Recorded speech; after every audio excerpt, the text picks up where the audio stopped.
High, আজকে আমরা আবার চললাম নরসিংহা দেখতে। তবে আজ সাথে রয়েছে আরও দুজন, আমার মা আর দাদা। আর সৌরভ তো সাথে রয়েছেই। আসলে সিনেমাটা যেহেতু আমাদের হিন্দু ধর্মের ভগবান নিয়ে, তাই যখন মাকে গল্প করলাম এই সিনেমাটা নিয়ে, মার খুব ভালো লেগেছিল। তাই মা বলল মাও যাবে দেখতে।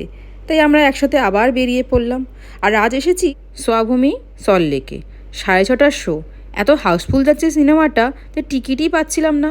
বাড়ি থেকে বুক করে আসতে হয়েছে জানেন।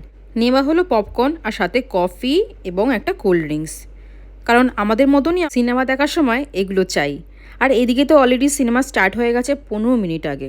লেট ঢুকেছি আমরা, কি আর করা যাবে।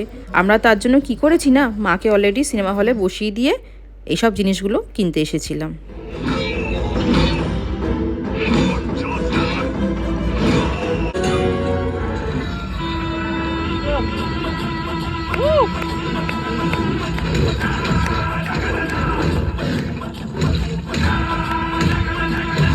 ওমা, কেমন লাগলো সিনেমাটা?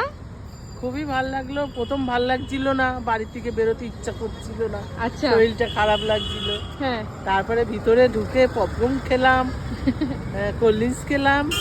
আর এই জায়গাটা খুব সুন্দর, তাই? হলটাও খুব সুন্দর। হ্যাঁ, এটা খুব সুন্দর জায়গা, সুন্দর, আমার খুব ভালো লাগে। হ্যাঁ, খুবই ভালো লাগলো, এনজয় করলাম।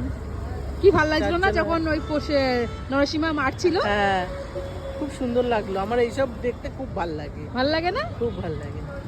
ঠাকুরের ইয়ে তো, হ্যাঁ, আর খুব সুন্দর, মানে ফুটিয়ে তুলেছে। তাই না? হ্যাঁ, হ্যাঁ, যাক, ভালো হয়েছে, মায়ের ভালো লেগেছে।